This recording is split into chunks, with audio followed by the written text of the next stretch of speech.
Hey guys, this is John. And Austin. Welcome to another episode of the Meatgistics podcast presented by Waltons. Let's first of all, let's not hop right into it. You look good today. You look very stylish, you look like you feel comfortable, like you could do some athletic movements. Very comfortable. Yeah. I wish I had a witty comment, but I got nothing. Yeah. So we have our new performance hoodies on, and they are super comfortable. Perhaps maybe a little bit too warm. Oh, it's toasty. I'm already getting a little toasty, and we're about to eat a bunch of stuff. So it's probably going to have to come off midway through. Yeah. Who's going to get a stain on theirs first? Me. Oh, I probably already have. I get on my son all the time for like wiping greasy fingers on his clothes, but I do it. I'm just like, ugh. And we've got food sitting out here that might have already kind of snacked on a little bit. And a little greasy for sure. Yeah. I'm wiping it everywhere. All right. Yeah, quickly catch everyone up. Why the burgers exactly? Do we even really know? I don't think we really even know. I think we talked about fast food for a minute maybe. And then we were all like, well, let's bring in our favorite fast food burgers. So we split them into three, so everybody's got one of each person's choice. Let's go around first. I went plain classic, double quarter pounder with cheese. Very surprised to learn that those always come with pickles and onions. I assumed they didn't. Because I don't ever remember getting them without it. So I don't think they do either. Right. I don't think they do. Yeah, they do. I don't think they do. Every McDonald's At least burger I think comes this is a standard mistake. with pickles, onions, ketchup. I don't think that's accurate. The things I don't want on it is their standard. That's why, like, growing up, I avoid McDonald's burgers. 100% I'm the same way. I think I talked about it. Like, I used to have those chicken wraps. I like their Big Macs, but then I was like, well, but then I kind of don't want pickles. And then growing up, I was like, well, I definitely don't want onions now. And I wasn't smart enough to be like, hey, don't put those things on. I was just like, well, it comes with How it. many times are you going to get burned, you know? Right. We've tried that. Or someone goes, what are you not getting? I go, no. Wait, I'm actually, I'm getting a 10-piece nug. I just said it weird. I change it up entirely. Chicken nuggets. Yeah, can't do wrong. All right. And what did you get? The ultimate jalapeno bacon cheeseburger from Spangles. From Spangles. I think mine is the biggest burger because it's a triple patty. How many Spangles are there outside of the Wichita area? I think it's like only Kansas. Did we look up Spangles? Count? No, we didn't. Dang. We looked up Freddy's, right? Freddy's and Brahms. And it was a surprise to me, at least. Was. Freddy. There's a lot of Freddy's just nationwide. Do you want to take a guess at how many Freddy's there are? We know the exact number. 237. 510. Dang. Right? All right, and Patrick, what'd you go with? Brahms 4-cheese cheeseburger. Not only is it super close by, you know, I hit up these restaurants almost every day, and then so I kind of know price point. This is kind of what you want, even if it's a single patty. But you could upgrade, you know, your value menu for like what it doesn't even cost. You could just get the chocolate shake, whatever kind of ice cream in there, make it a shake. Good traditional flavor. But mine actually came with a sauce as well. I get on the side. It's the Brahms sauce, and if you know, you know it. They make it in house. And I'm not a pickle guy, as I said, but this has actual pickle juice, so part of it. So I guess I'm either in the sauce. Yeah. Okay. So we've all agreed that the sauce is only for the Brahms burger because that's what it came with. All right. So let's start it in order of most basic to that Brahms one. So let's try the quarter pounder first. Double quarter pounder. Oh, sick. The bun on it looks the best, if that counts for anything. Really does count. Yeah. Here's me. Cool. I don't like any of the stuff on it. Oh. It's just what fast food, like, in my mind tastes like. Like, when I think of fast food, this is the taste I think of. Just flashing back to me as a kid going like, Mom, they got it wrong. I want to know if their burgers are 100% beef or if they've got fillers in there. 100% beef, no filler. Do you remember when we talked about it, they tried to trademark the words 100% Angus patty so that they could put whatever they want in there and go, yeah, but that's our 100% Angus patty burger. Like, that's the trademark of it. So, pretty dirty trick. I remember the summer or two when Angus was thrown around every 5 6. Like, every burger was an Angus burger. I'm like, wait, I don't taste the what's this Angus beef? What? It's going to be ridiculous, but that's going to be hard for me to admit that either one of these is better than that. I mean, that's good traditional flavor.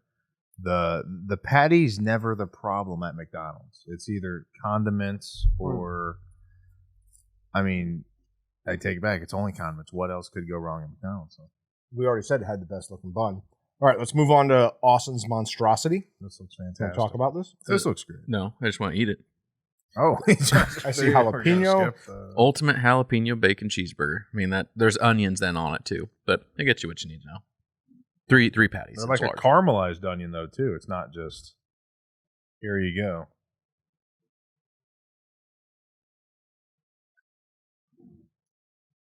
That's very good, but that tastes more like a burger I would make for myself at home. I was gonna say that tastes like a real burger. Right. Which is not what I'm looking for when I'm eating fast food. I want that not real food taste. You want the taste of early death, like. Listen, I'm actually really concerned that eating that double quarter pounder the other day is going to send me right back down a path of just eating like fast food and all that stuff. I'd cut this out completely from my diet. Hold on. I got to write down Taste of Early Death for the name of my next metal band. Of course, it's always the name of his next metal band. It just, yeah. To me, it tastes more like it should. I don't know. The McDonald's burger is not bad, but it just tastes more like a burger. It does have a good mix of salty and sweet there, though, with the barbecue sauce and a little bit of heat on the back end with the jalapenos. I like the jalapenos, but I think they overpower everything else. Like all I'm getting is the jalapeno. There's like a double layer jalapenos in there. There's a lot. Yeah. The bun is super buttery. Yeah, it's much better when you take all the jalapenos off. Like you can actually taste the meat more.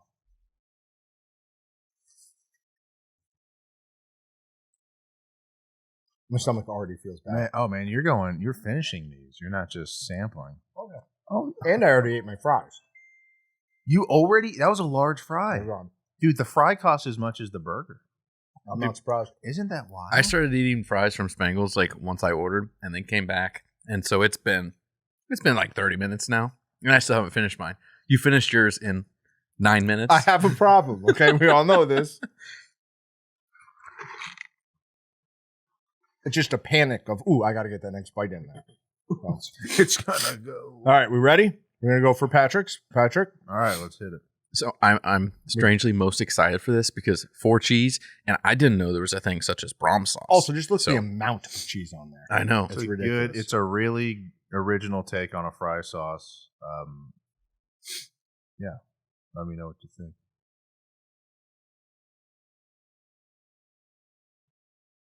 Oh, that's pretty good. Minus the residual jalapeno heat that I'm trying to get rid of. I should have taken my first bite without that, but with that, with his Brahms sauce, that is excellent. Yeah, I make it myself. Yeah, That is very good. I'm gonna try just the patty. To me, that's like the most important part. Is like, just what does the beef itself taste like? Should have got a Disagree. double. Company card should have got a double. It's how bad am I going to feel later is the most important. I don't know, pretty plain. I'd say the beef on that one tastes the plainest. Right. But the point of that burger, I think, is the cheese and the sauce. Yeah. Which, both of those. If we were to Nailed it. Frankenstein the best version of all three of these together. The McDonald's bun. Well, yeah. McDonald's bun. Well, who's got the best beef, though? McDonald's beef? Spangles. Spangles beef. Okay. With the cheese from... The 4 cheese from Brahms. And sauce. And sauce. Okay. So, Well, there you have it. from now on, we just have to go to 3 different places to order a single burger. Just be like, hey, I just need the ingredients. My stomach is already expanding. I'm going to be sleepy. Eat some more fries. Will do. I meant to leave some for myself, but I did not. So, congratulations. You can reach over. All right, so why have you not finished those 2? Patrick, let me see your plate. Oh, dude. Let me see your plate. It looks like a person that picked apart Good Lord. a contest. There's starving kids in Africa, guys. These are gross, dude. I wanted to leave bits so I could go back Okay. and like Fair enough, but you're going to eat them. No. Okay. Well, then bring them up here, Patrick. No, I touched them. So, Yeah. no. It's a good thing we didn't do it the other way. Because I'd have been disappointed if we ended on the McDonald's burger. I'm not gonna lie. Taking a bite of that again after the Brahms Made it one. sound The sad. The Brahms one destroys that. Yeah. It's What not he's bad, trying to do is but- make me eat the rest of his burger. I don't mind eating And if you the rest don't of it. finish, I will tell Leo the next time I see him that Daddy doesn't clean his plate either. So you don't have to do anything. Daddy doesn't know. So I'm good at cleaning plates. I clean my plate and his plate and Jim's plate. I eat 3 meals every imagine time. that's a danger of being a parent. This is horrible. Yeah, just like, oh, have to eat that. I get done eating and then I'm like, oh, we can't that's no good to save now. Right. And I can't throw it away, and it's too good to give to the dogs. So I'm gonna bite the bullet and I'm gonna eat this one. Nothing's too good for the dogs. At least not for Yeah, it depends on your dog. dogs. Do you have Dog. another dog now? Oh, No. All right, I was gonna say.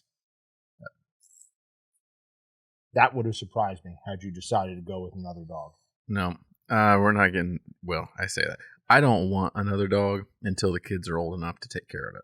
I had to go to the Kansas Humane Shelter, whatever, to look for a friend's dog. It was like the saddest thing I've done in months. Every one of those dogs, not everyone, but almost all of them, as soon as I walked in, put their nose up against the cage and looked at me with the softest eyes. I was like, oh, I want to take you home so badly. And there was one that was like a Rottweiler mix. And then there was a tricolor bulldog in there, which is super kind of rare. This has got to come off. Too hot. Oh, well. Speaking of too hot, I still. Yeah, I just moved something around and there was just boom, a little hit of jalapeno again on the back of my throat.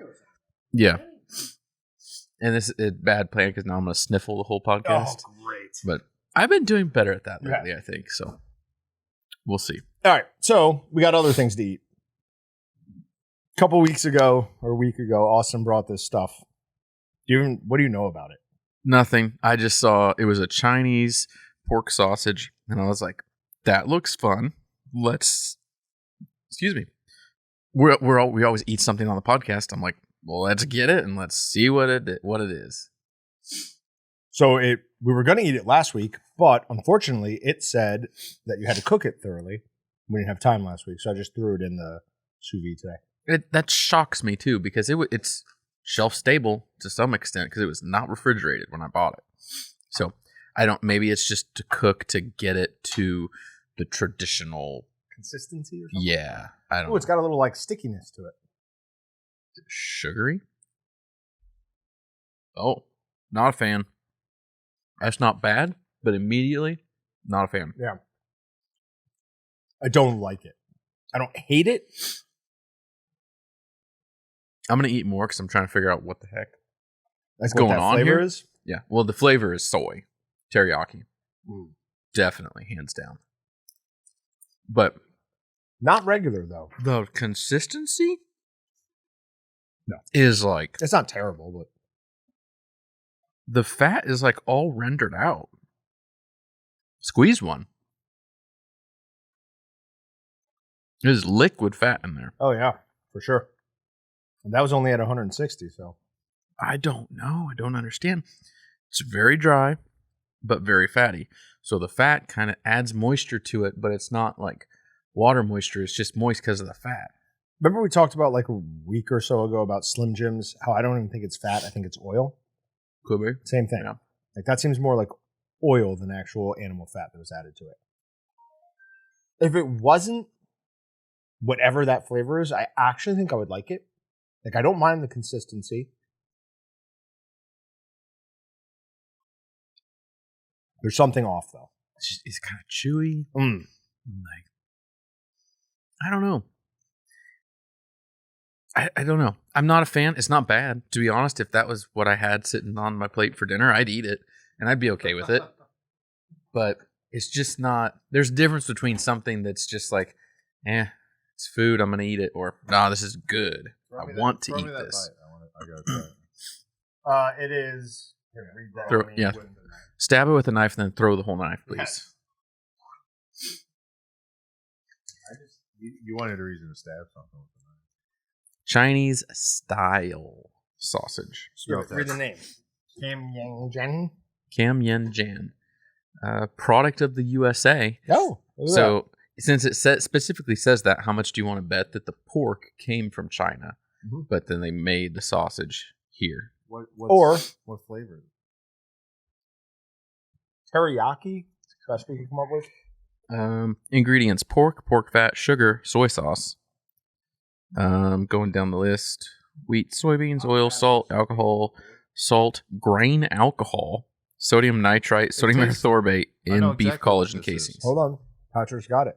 I know exactly. We've all had this. This is one of those $4.50 pork loins you get that you put in the slow cooker and you let go. And it's usually like barbecue or teriyaki flavor.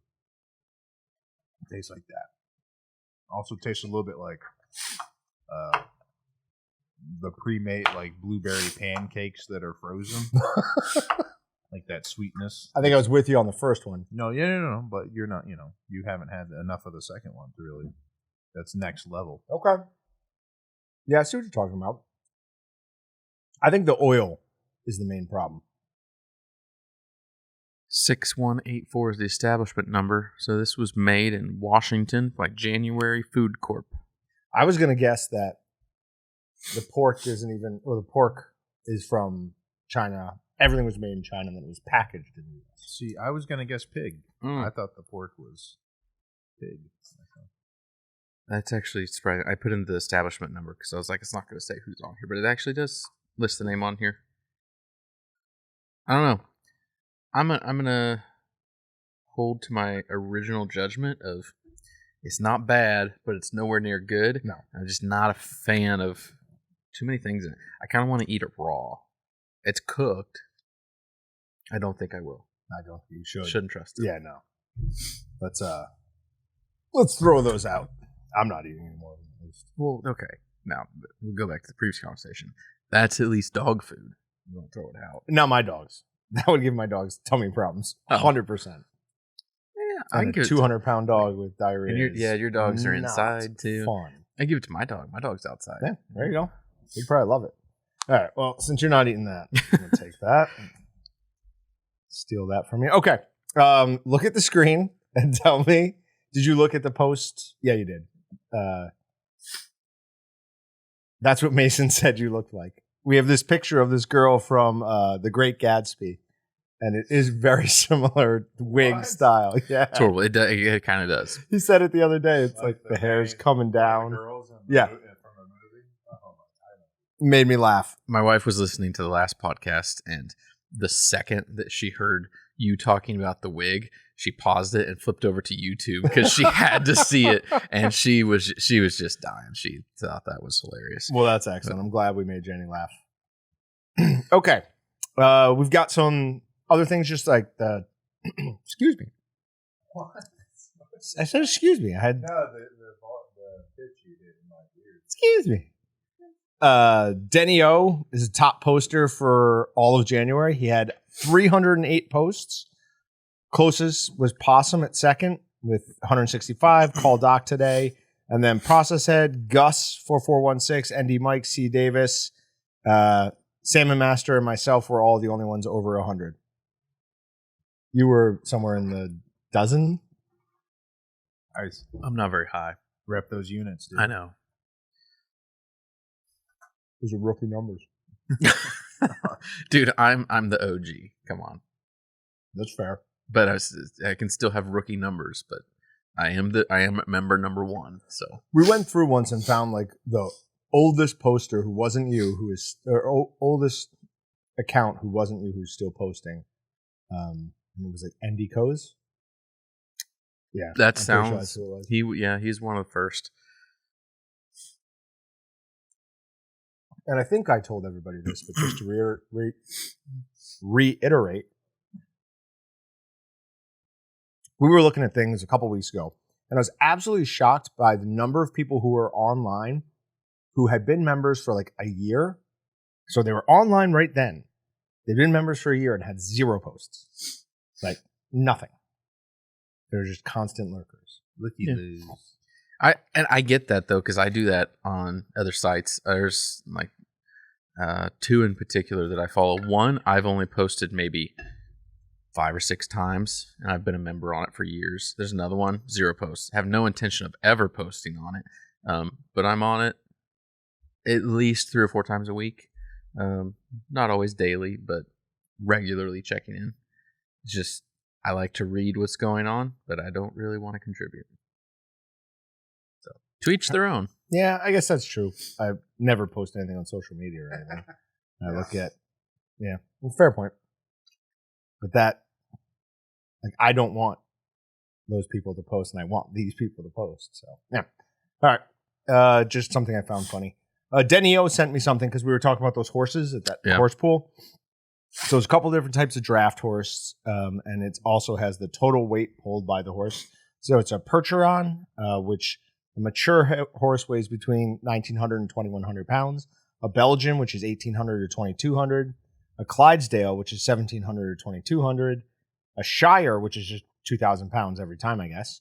And then a Brabant, which is 2,000 to 3,000 pounds. The Brabant can pull 8,500 pounds. That is pretty ridiculous. If you get 2 of those side by side, I bet it is exponential. So that would be awesome to see.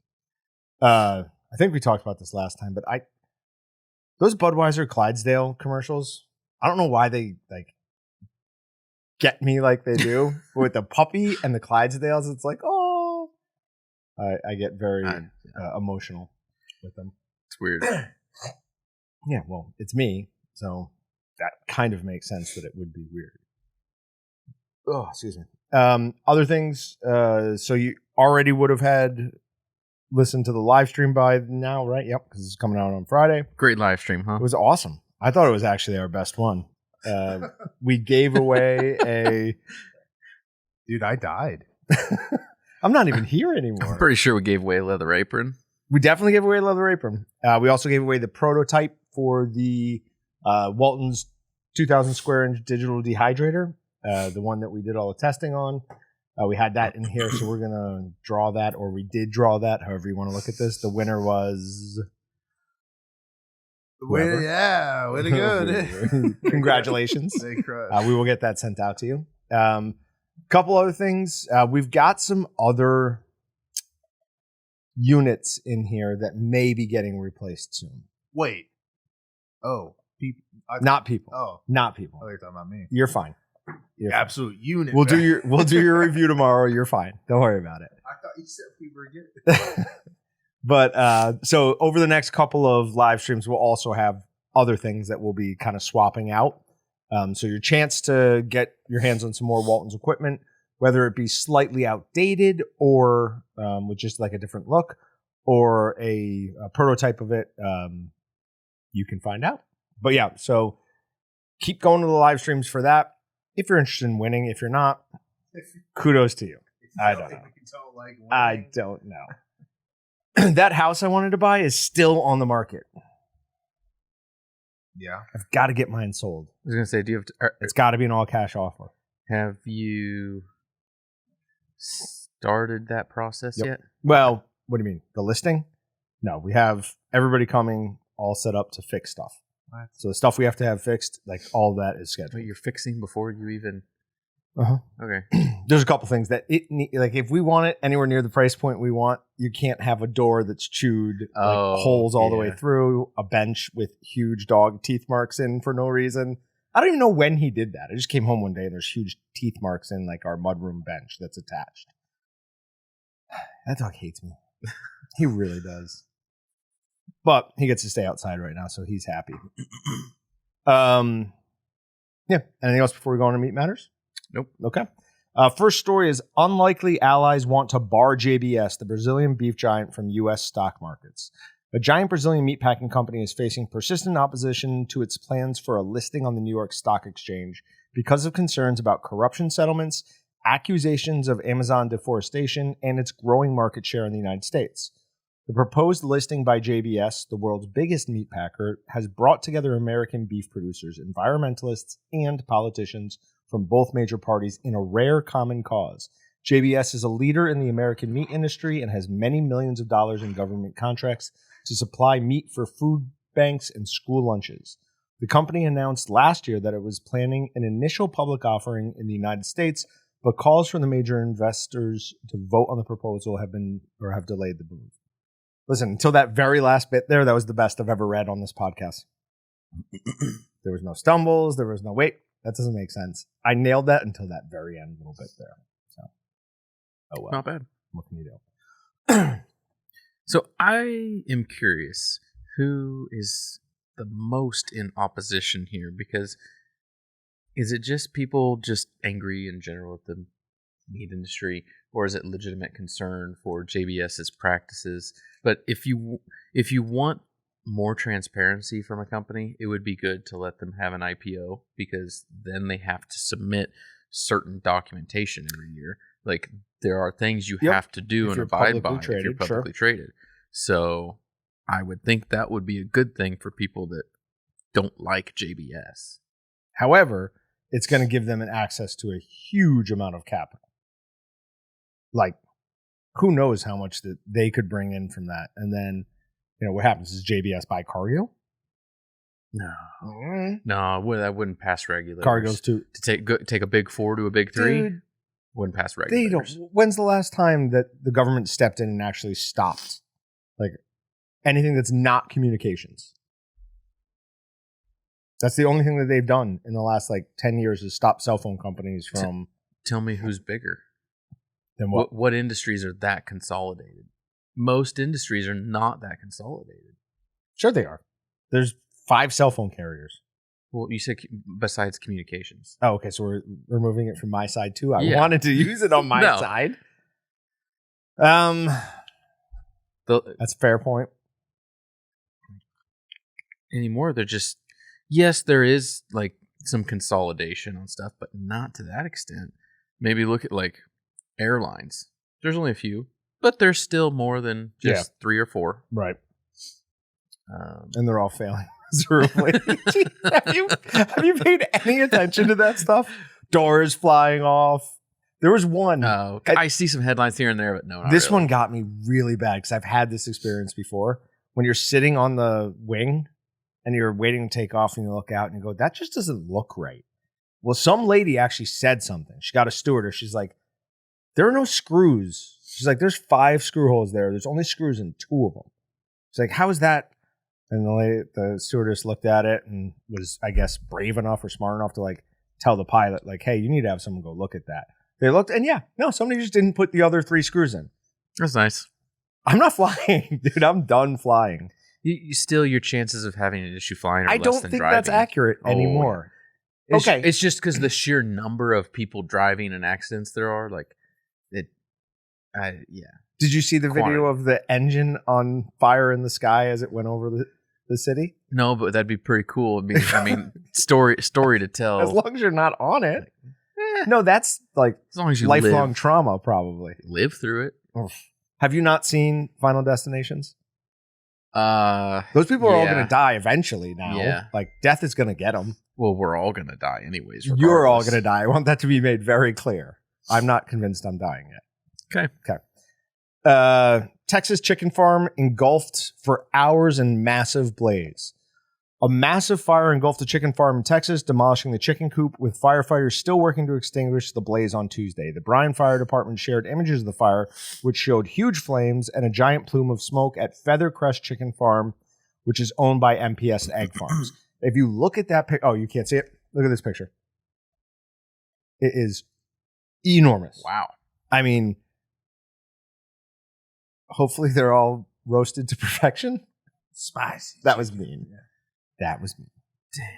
But yeah, it took 100 firefighters. At the time they published this article, they were still going. If you scroll down even further, there's a picture during daylight that shows the amount of smoke coming up, and it is just unreal. I mean, that's insane. That smelled delicious. I had to have. Oh, right. It had to have. Because, you probably most of that's untreated lumber anyways. Oh. So you've got good wood smoke. You've got the chicken going.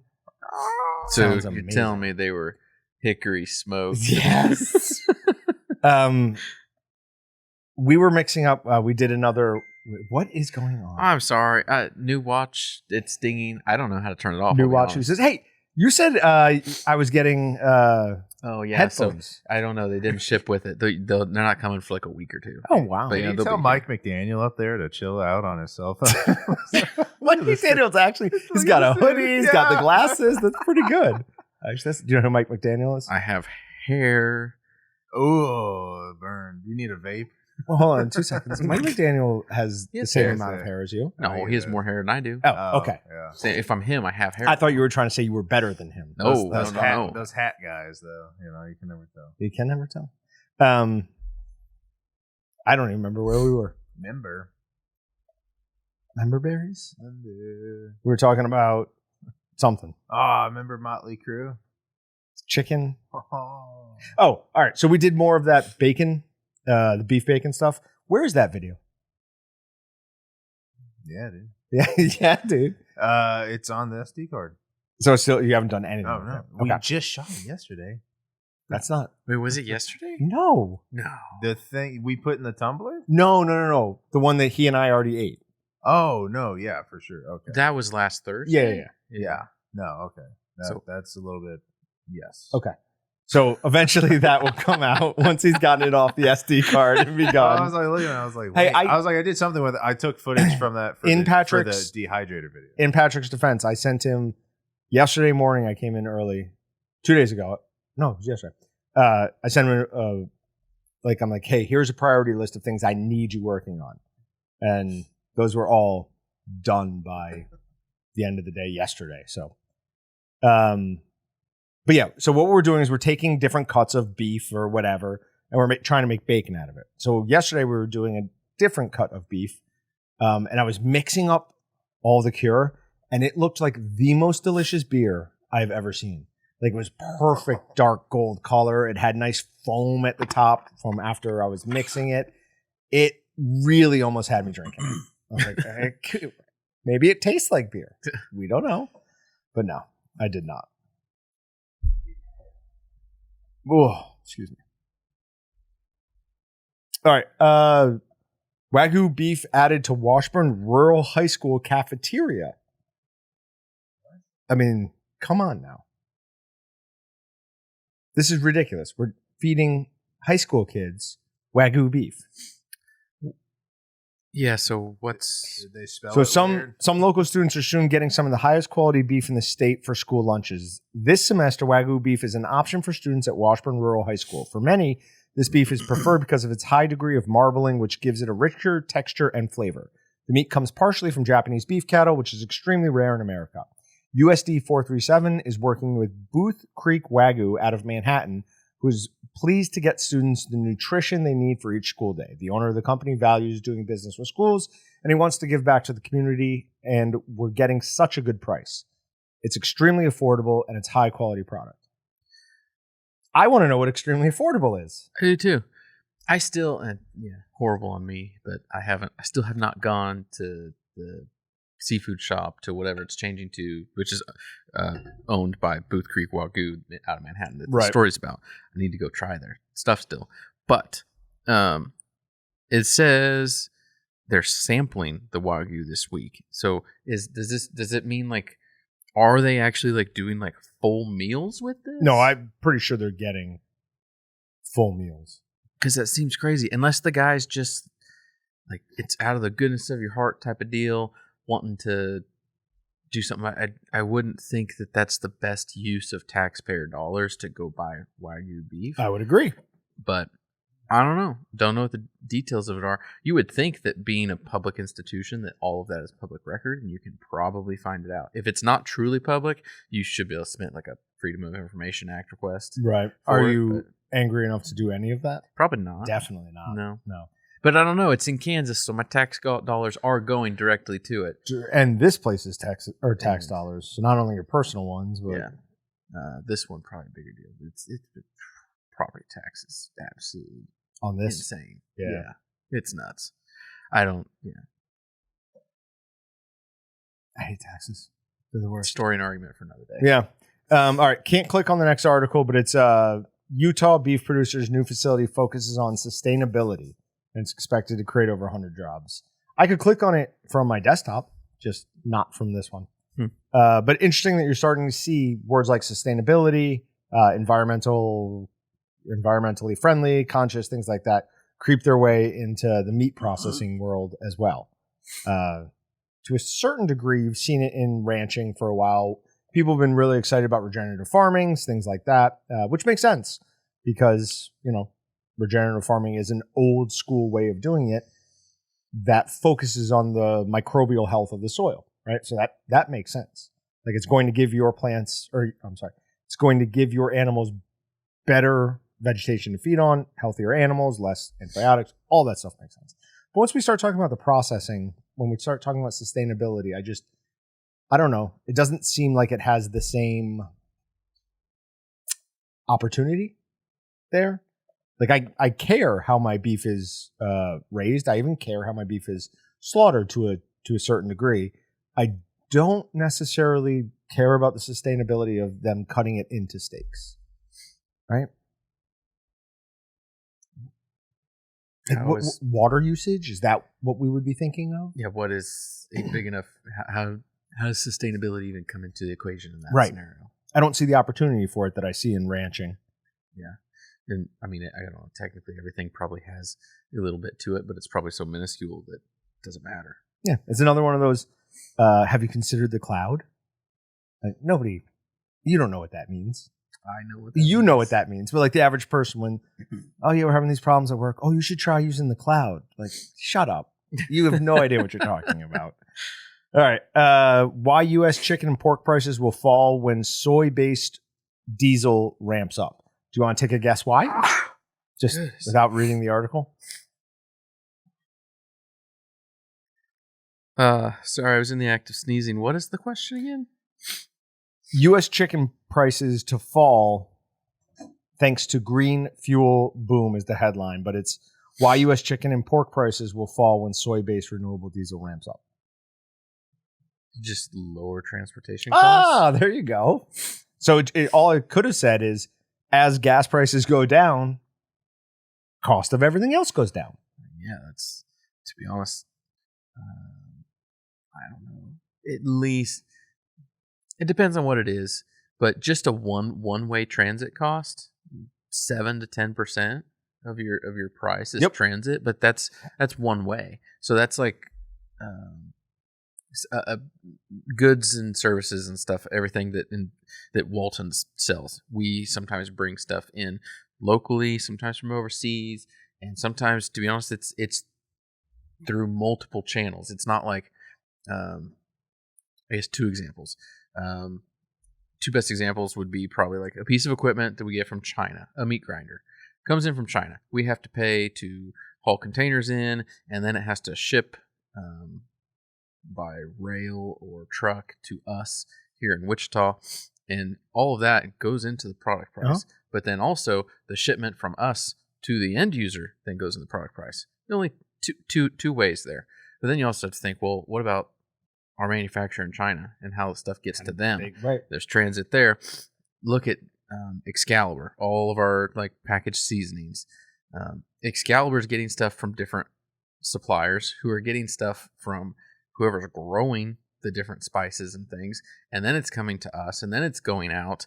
Like there's multiple stops in transit. Your transit cost ends up being a large chunk, very large chunk of all your product prices.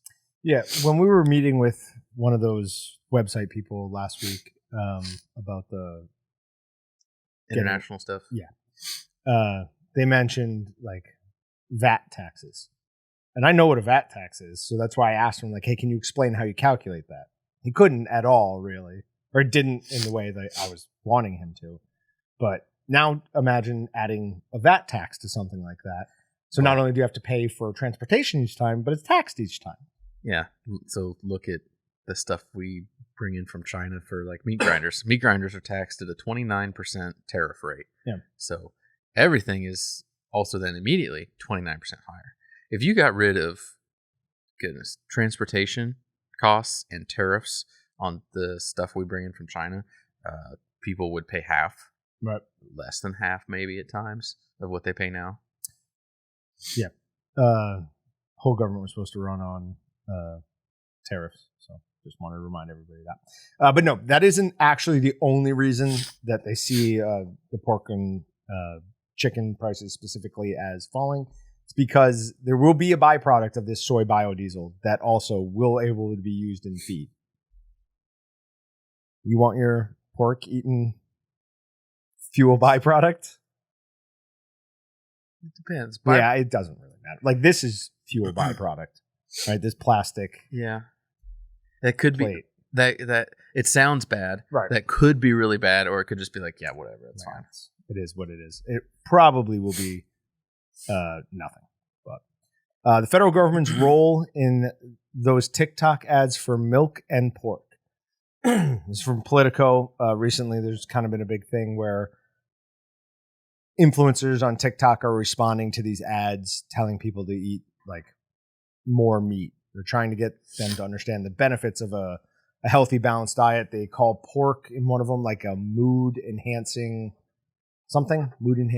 food, maybe protein, something like that. But it's just like, do you remember beef, it's what's for dinner? Of course you do. Got milk. Like all of those were government funded, right? It wasn't like, well, I don't know, beef checkoff? Is that technically a government? I don't think that's technically government. To be honest, I don't know where they get all their funding.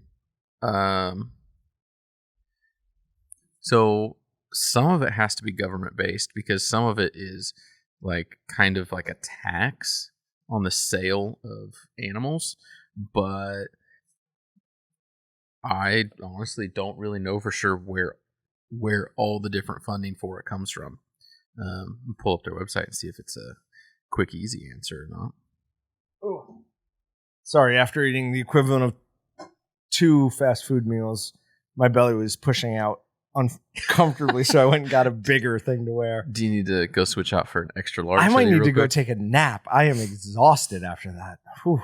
I can't believe you waited, or well, you didn't wait to make fun of me more on air because you had a good little jab before we started. I was complaining that John thought I was fat because he got me an extra large hoodie, and he was like, "No, hold on." He's like, "I know you're fat." But some of the latest ads show women marathoners boasting about chocolate milk's recovery drink status on TikTok, cattle ranchers joyously sharing their land with rock climbers on Instagram, and a young woman dancing to pop tunes appears to be shocked to hear that pork has mood boosting powers. That's what it was. The new wave of social media is resurfacing long-standing concerns about the organizations that created them. Promotional groups managed by government-appointed boards, paid with hundreds of millions in government-mandated fees on farmers, and overseen by officials at the U.S. Department of Agriculture, known as checkoff programs. They have faced criticism about accountability and efficacy, as well as doubts about the federal government's role in promoting meat, dairy, and other agricultural products to consumers. I bet you that Politico doesn't complain about when they push veganism and vegetarianism. I'll bet you there's no complaint there. There was an article that came out from, God, I wish I remembered what it was. Weird name for a publication. Right? God, I wish I knew what it was. Actually, that'd be a great name for a publication. All you do is try and answer like difficult questions.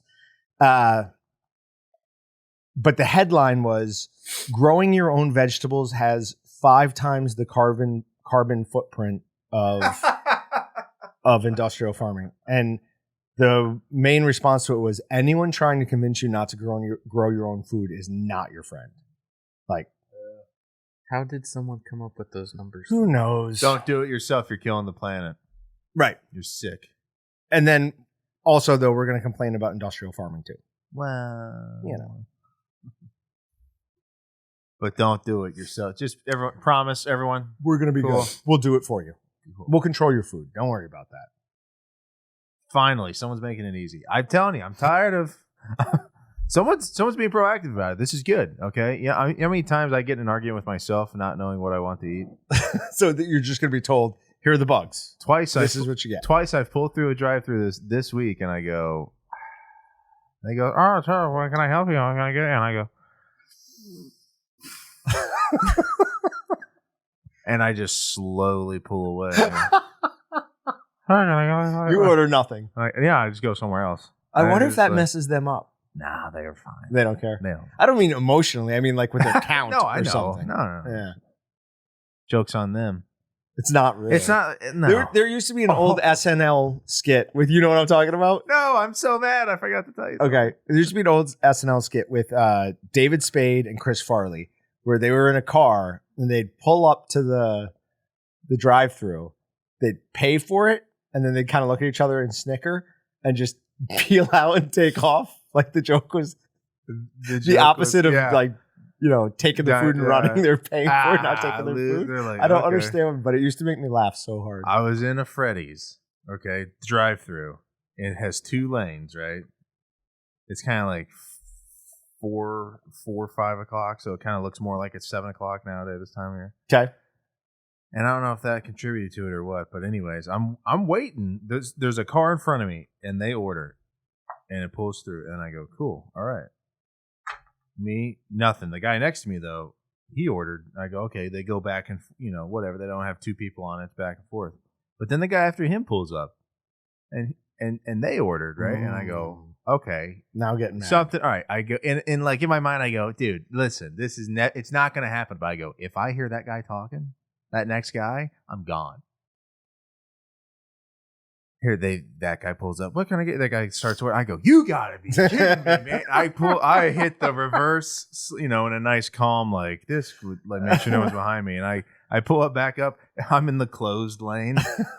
It says it's like open or closed, and mine's just as plain as day, just definitely not open. So I go, no, I'm already mad. I'm still mad. So I back out, and I just slowly. I go, that's right. I'm going to your competitor.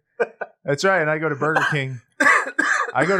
And I sit and I waited at a Burger King with one person in front of me for maybe 20 minutes while I saw an extra 6 people pull through that Freddy's and get served their food. And on the front window, I swear to God, at Burger King, it goes, please wait to give someone your money. We are coming. Like, it's just like, how long you want me to be here? Nobody wants to work anymore, man. Oh. So just stay in the line. Okay. New hunting season could be on the way for sportsmen in Pennsylvania.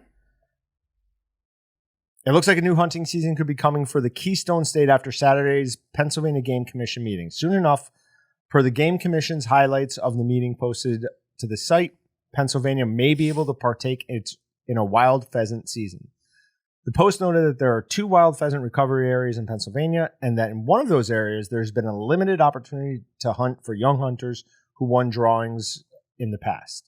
The Game Commission said that soon hunting pheasants in the state could be open to more hunters after it gave preliminary approval to a measure that will allow its executive director to decide whether the wild pheasant recovery areas will be open to rooster-only pheasant hunting, along with season length and bag limit each year. So we don't know that yet, but that's pretty awesome. I mean, showing recovery is possible. I kind of forget and take for granted at times that not everyone has pheasant hunting. Like, because that, to me, like, pheasant hunting is like the best bird hunting there is. Yeah, I would agree. It's my favorite to go pheasant hunting. But it's cool that, it's coming along in other areas and giving people, hopefully, at least the chance to get out there and do it in their own states. Feral hogs are causing issues for Missouri farmers. Here's what they're doing to remove them. They should just be slaughtering them as much as they can. Jerry Richards was a farmer in Washington County. Now he's a cooperative feral hog outreach educator for the University of Missouri County Extension offices. Imagine that business card. Jeez. Right? That's a big one. His farm was damaged by feral hogs a few years back and says he's never imagined the damage that they do. I thought it looked like a football field after our Friday night game that was muddy. I had no idea how deep they would dig. Then when you try to do hay the following year, there are areas you just cannot get hay equipment over because it's too rough and it will tear your equipment up. So they're just rooting through things like crazy, digging up, trying to go after roots and worms and also or grubs and all sorts of things like that. You can see dramatic reduction, especially over here on the western side of the state. We're having a really good success. In 2020, we removed 12,600 feral hogs. In 2021, we removed 9,800. Then in 2022, in the 6,000 range. So that's a good reduction. I mean, if somebody can actually show that it is possible to reduce these, they need to take whatever they're doing and export it to other areas. I mean, Texas and Oklahoma specifically are really getting banged up by these feral hogs. All right. McDonald's. How much would you think an expensive Egg McMuffin would cost? You saw it? I already saw the deal, Okay. so I know. But like, if I was to go get a breakfast sandwich somewhere, I would think that it should be under $5. Yes. Actually, the last time I was at McDonald's, I got shocked by what a stupid deep fried potatoes. Hash brown. Hash brown. What a hash brown! The hash brown was like $3.99. Yeah. I'm like, you've got to be at that sandwich should cost $3.99, but $7.29 that's just for insane. an Egg McMuffin. It's Dude, not even a McGriddle. A McGriddle would at least be worth it because it has the best bun of all time. Like, oh my God, a McGriddle bun is incredible. It doesn't matter what time of day it is. It can be nighttime. My son does not understand the concept of like breakfast at a place is a Sure. certain time. We go out for like fast food, and he's like, "Can I get some of the sweet bread?" Is that what he's talking about? Yeah. McGriddle? He Oh, wants the McGriddle. they're so good. They should sell that at all hours of the day. Just that thing by itself. Yeah, I would eat that 100%. Portable pancake, all that. So in my mind, like the Alliteration.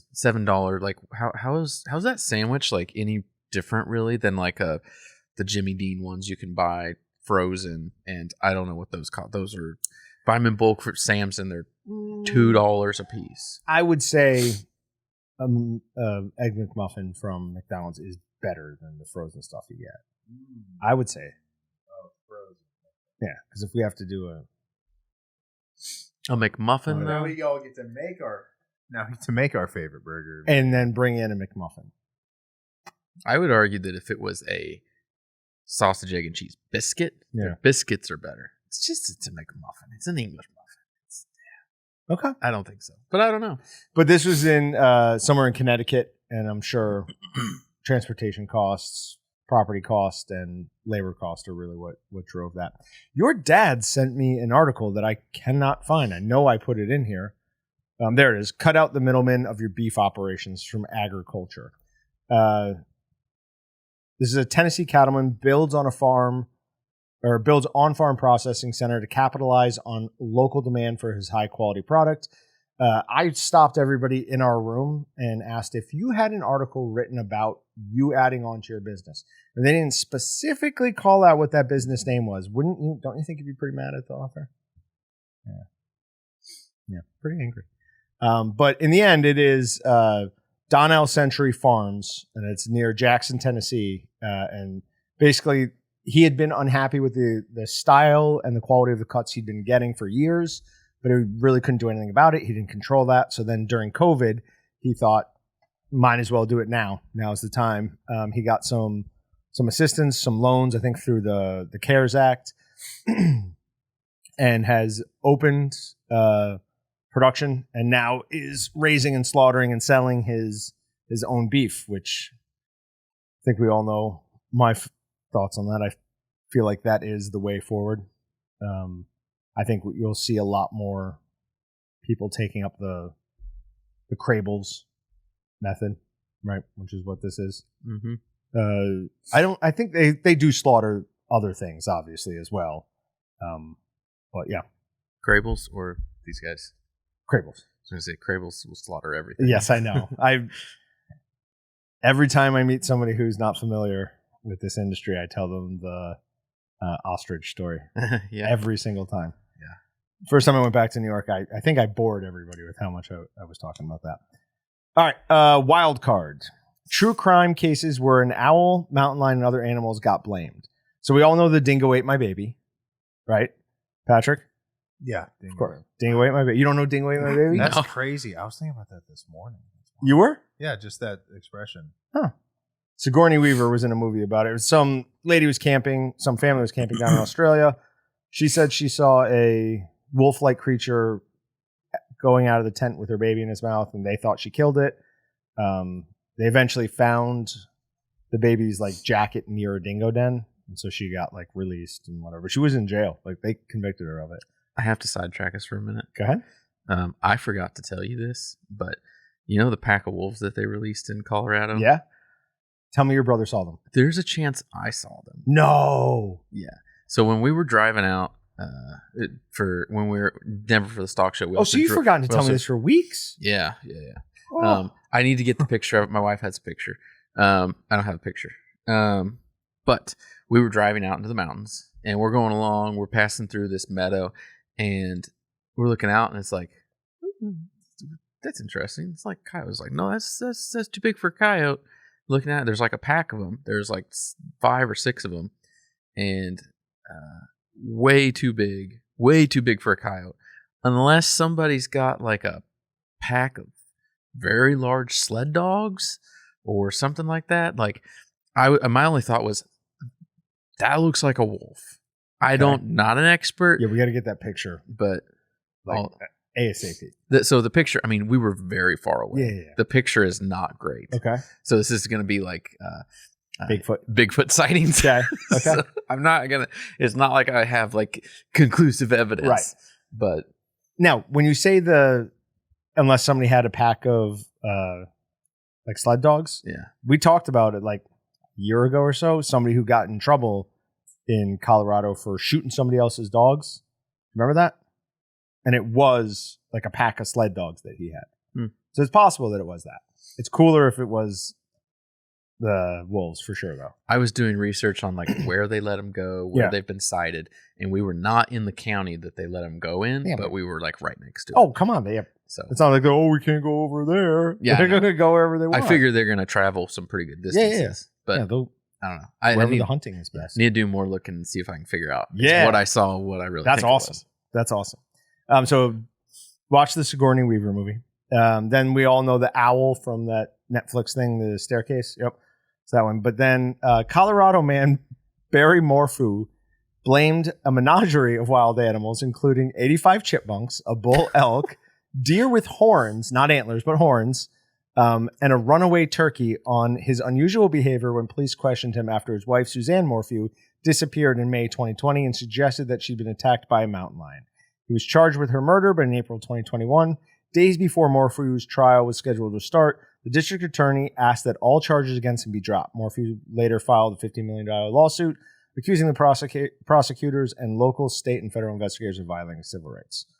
From there, the investigation seemed to stall, but in September, the Colorado Bureau of Investigation announced that her body had been found, and whatever. But what was he blaming on 85 chipmunks, a bull elk, a deer with horns, not antlers, but horns? That I feel like that one's important. And a mountain lion. I don't know. Unfortunately, if you just had like, you can't have the story be so extravagant. Maybe people would believe it. Right. But like, that's just. But what if that's what really happened? Like, it's off the deep end of the deep end. Yes. Yeah. Maybe one chipmunk, but not 85. 85. How'd you count 85 chipmunks? That too. They're Real going to fast. move around Maybe too he's autistic. fast. Like, yeah. Rain Man counted all the toothpicks. It's possible. Very possible. Man cuts off arm to escape a caged bear attack. So this was in Thailand. He was at a zoo. Bear got his arm somehow. And he said he didn't want to hurt the animal. So he used a pocket knife to cut off his crushed arm. No. Is that real, or somebody just trying to go off of the 72 127 hours? Oh, yeah, 127 whatever it was. hours. Yeah, I don't remember what it was. That's just... Yeah, no thanks, man. Dude, I don't know. If I have a pocket knife and a bear's got my hand or arm in its mouth, that bear's getting it. I don't care. Like, Yeah. All right. Dangerous deep fried starch toothpicks inspired by South Korea food fad is now popular among China's young. So they're taking these toothpicks that are made out of some sort of like food starch so that they just like, they go apart. Dissolve. There you go. They go apart. And then they're deep frying them and eating them. I mean, it's basically a fry. Yeah. Right? So I don't think it's that bad. First ever sighting of a live newborn great white shark.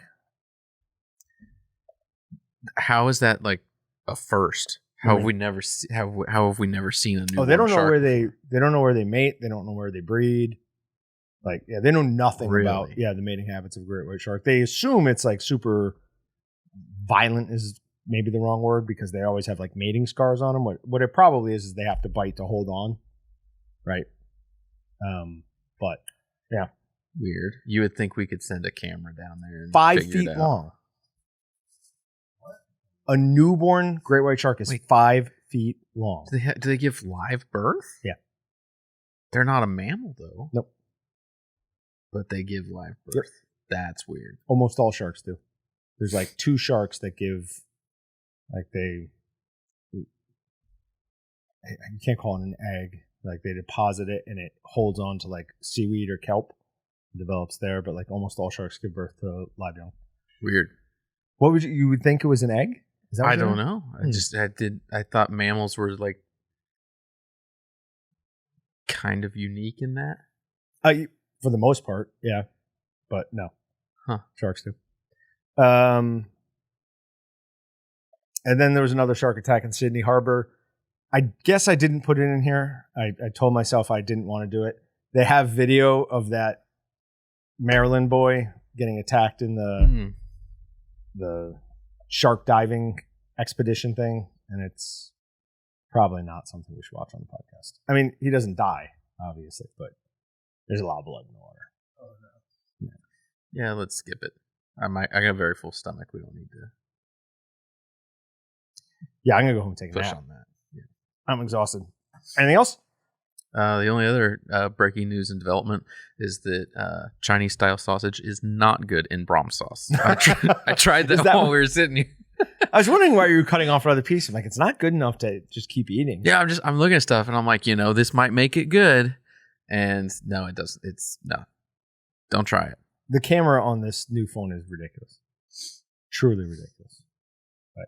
Oh yeah, that is one other thing. I've got a half of a rib roll in our dry aging cabinet. So we've done we've proven we can make sausage with that, no problem whatsoever. So now we're moving on to how does it work as dry aging primal cuts. Sweet. We shall see. Excited. Cool. Thanks, guys.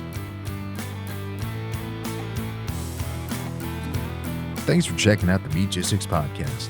To shop everything but the meat, head on over to waltons.com. To get your meat processing questions answered by experts and enthusiasts alike, head on over to our online community at meatgistics.com. Waltons, everything but the meat.